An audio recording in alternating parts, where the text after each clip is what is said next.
ગુજરાતીમાં બહુ સરસ કહેવત છે, ધર્મના કામમાં ઢીલ ના થાય. અમારા ધંધુકામાં જ્યારે અમે 4 રસ્તે નીકળીએ ત્યારે એક ગાંડી છે અને 2 ગાંડા છે. એ લોકો રોડ પર બિચારા ફરતા હોય છે. એક દિવસ મને વિચાર આવ્યો કે મારે ગાંડીને કંઈ પૈસા આપવા જોઈએ. એટલે અમે અમારી ટીમ લઈને જતા હતા. ઓચિંતી મેં પહેલાં કીધું બ્રેક માર. તેણે બ્રેક મારી. પણ ફાધર ગાંડી છે એટલા માટે ઊભી રાખ ને, ગાંડી છે એટલા માટે. પછી મેં મારા ગુંજામાંથી પેલી ગાંડીને 100 રૂપિયા આપ્યા. તમે માનશો નહીં, જે આંખ એણે મારી સામું જોયું હું કોઈ દિવસે આંખને ભૂલી નહીં શકું એમ. કે ગાંડાને કોઈ કશું આપતું નથી. આપતું કેમ નથી? કારણ કે એમ વિચારીને કે મને મારે તો, અને તને મારીને કેટલું મારવાનું છે. એ ગાંડો તને મારીને કેટલું મારવાનો છે. પણ એ ગાંડો બિચારો ખાતો શું હશે? વિચાર તો કર. કદી વિચાર તો કર્યો કે આ ગાંડો ખાતો શું હશે? આપણે જઈને મંદિરોમાં પૈસા આપીએ છીએ, આપણે જઈને મોટી મોટી તકતીઓ મુકાવીએ છીએ. હવે આવા ગાંડા બિચારા રોડ ઉપર મરી જાય છે ખાધા પીધા વગર. It's not my responsibility. So મારી ફરજ નથી કે આવાને હું કંઈક આપું.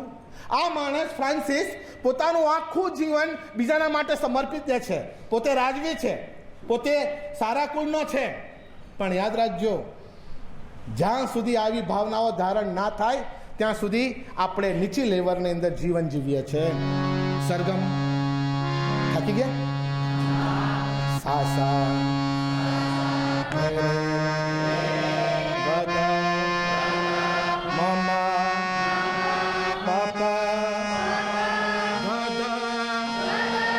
ધારણ કરવું. ધ એટલે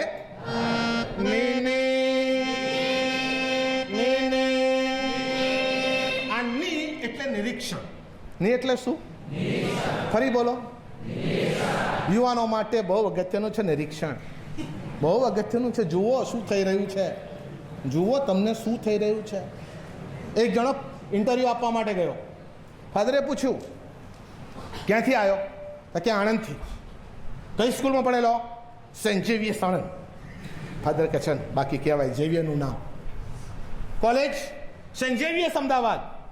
ઝેવિયર સખત જોરદાર. ઇંગ્લિશ ફાવે? તો કે દેશી હોય ચાલશે.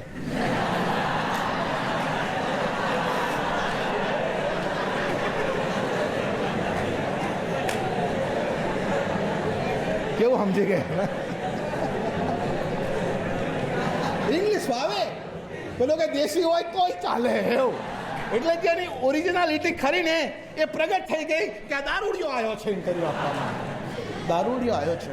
સંત ઇગ્નાસ બહુ સરસ કહે છે, તમે સવારે ઉઠો અને બપોરે ખાવા માટે બેસો એ પહેલાં ચેક કરી લો કે સવારથી અત્યારનો સમય કેવી રીતે વીત્યો. એક્ઝામિનેશન ઓફ કોન્શિયન્સ અંગ્રેજીમાં કહેવાય. રાત પડે એ પહેલાં તમે ફરીથી બેસો અને ફરીથી વિચારો કે સવારથી માંડી અને સાંજ સુધીનો જે મારો સમયગાળો છે એ કેવી રીતે પૂરો થયો. આનું નામ કહેવાય એક્ઝામિનેશન ઓફ કોન્શિયન્સ. એટલે પ્રાર્થના ના કરો વાંધો નહીં, ભલાઈના કામ ના થયા હોય તો વાંધો નહીં, સારા કર્મ ના થયા હોય તો વાંધો નહીં, પણ ચેક અને ચેક. સતત ચેકિંગ રાખો પોતાના પર. એક ચેકપોસ્ટ પોતાના ઉપર. પોતે જ ન્યાયાધીશ, પોતે જ ગુનેગાર, પોતે જ વકીલ, પોતાના પર જ મુકદ્દમો ચલાવો અને ચેક કરો કે શું થઈ રહ્યું છે. કેટલા ગુટકા ખાઓ છો? ચેક કરો. 1 2 3 4. આટલું મોડું તમારું ખોલવું જોઈએ. જો ગુટકા ખાતા હોય તો નહીં ખુલે. કંઈથી ખુલે? આ બધું હજર થઈ ગયું. વિચાર કરો, બીડીઓ કેટલી પીવો છો? કેટલી બીડીઓ પીવો છો? 1 2 3 4 5 કેટલી બીડીઓ પીવો છો? ચેક કરો. દારૂ ક્યારે પીવો છો? ધરતીકંપ થયું, એક જણો દારૂની 2 બાટલી લઈને બેઠો રડે. કોઈએ પૂછ્યું ઓલા આ દારૂની 2 બાટલી તારી છાતી પર રડે છે કેમ? કે બૈરી ગતિ રહી, છોકરા મરી ગયા, ઘર જતું રહ્યું. તા બધા કે છે આ બધું જતું રહ્યું, દારૂ પી એટલે તું ભૂલી જઈશ. તો કે આ તો ઇમરજન્સી માટે રાખ્યો છે. નહીં સમજ્યા? આટલી તો કેટલી ઇમરજન્સી હોય એવું, કેટલી ઇમરજન્સી હોય. ફાધરને શરદી થઈ ગયેલી. ફાધર જતા હતા અને ક્લાસમાં છીકો ખાય. ઇન્સ્ટ્રક્ટરે કહ્યું ફાધર આવો. તો કે ક્યાં? તો કે ઘરે. તો કે કેમ? તો કે મસ્ત દવા છે. તો કે શેની? શરદીની. ઘરનું બારણું બંધ કર્યું. ફાધર મૂંઝાણા. પહેલાં એ કીધું ફાધર હું નહીં પીતો, પણ આ તો ઇમરજન્સી માટે. ફાધર કે પણ શું કે? તો કે આ મોવડાનું કહેવાય, ડેડિયાપાડા ગયેલો ત્યાંથી લાવેલો, પહેલી ધારનું કહેવાય, પહેલી ધારનું. પીવો, શરદી જતી રહેશે. ફાધરે કીધું પણ ખરેખર જશે? મારી બૈરી જતી રહી, મારા છોકરા જતા રહ્યા, મારું ઘર જતું રહ્યું. ફાધર તમારી શરદી ના જાય?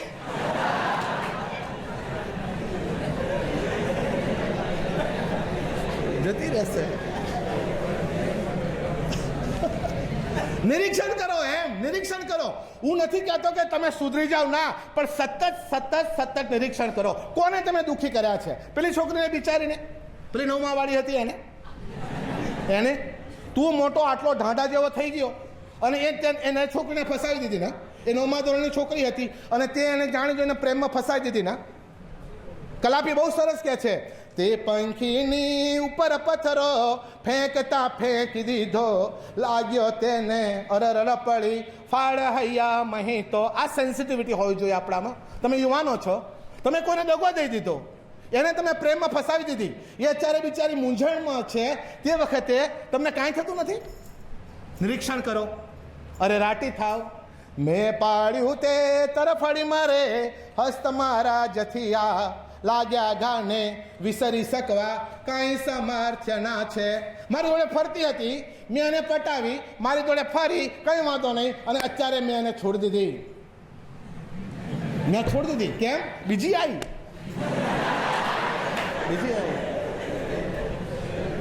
અને બીજી આવે એટલે ત્રીજી આવી. એમ વુમનાઇઝર થઈ ગયો. એક પછી એક ફેરવતો થઈ ગયો, કપડાની જેમ બદલતો થઈ ગયો. મેં પાડ્યું તે તરફડી મારે હસ્ત મારા જથિયા. તમને કોઈ અધિકાર નથી બીજાને દુઃખી કરવાનો. તમને ને મને કોઈ અધિકાર નથી કોઈને એ રીતે પડાવી નાખવાનો. અને આ સભાનતા ક્યારે આવે? આ સભાનતા ત્યારે જ આવે જ્યારે નિરીક્ષણ કરીએ ત્યારે. રોજ રાત્રે સૂતા પહેલાં શાંતિથી આંખો બંધ કરો, ઈશ્વરની આગળ બેસો, પોતાની અદાલતમાં પોતાના પર મુકદ્દમો ચલાવો અને ચેક કરો કે આજે શું કરવાનું હતું ના કર્યું, શું નહોતું કરવાનું એ બધું કર્યું. એટલે તમને ચેક રહેશે. કોઈ પણ હવાઈ જહાજ જ્યારે આકાશની અંદર ઉડવાની તૈયારી કરે છે ત્યારે એક વાલના ઇન્સ્પેક્ટર હોય છે.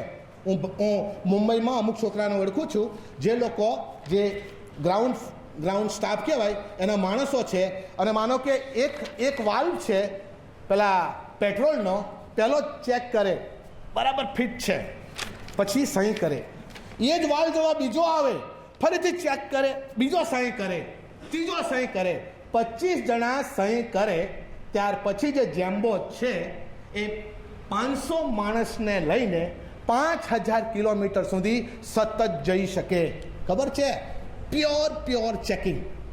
એટલા માટે કહું છું, એટલે નિરીક્ષણ. અને યુવા માણસે પોતાના પર ચેકિંગ કરવાનું. ફાધર ચેક કરે કે ના કરે? મોટા ભાગે ફાધર ચેક કરતા જ નહીં. કેટલા બધાને ચેક કરે, અને એ પાછા સેકન્ડ હેન્ડ આવ્યા હોય તો વાત જ કઈ ચેક કરવાની, થર્ડની તો વાત જ ના આવે.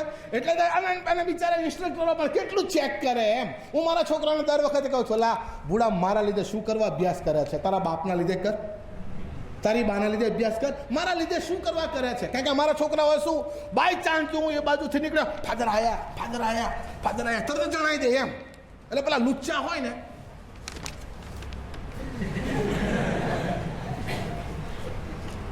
આમાં કાંઈ નથી, ફક્ત અભ્યાસ કરે છે ફાધરના લીધે. ચેક ની એટલે બહુ સરસ.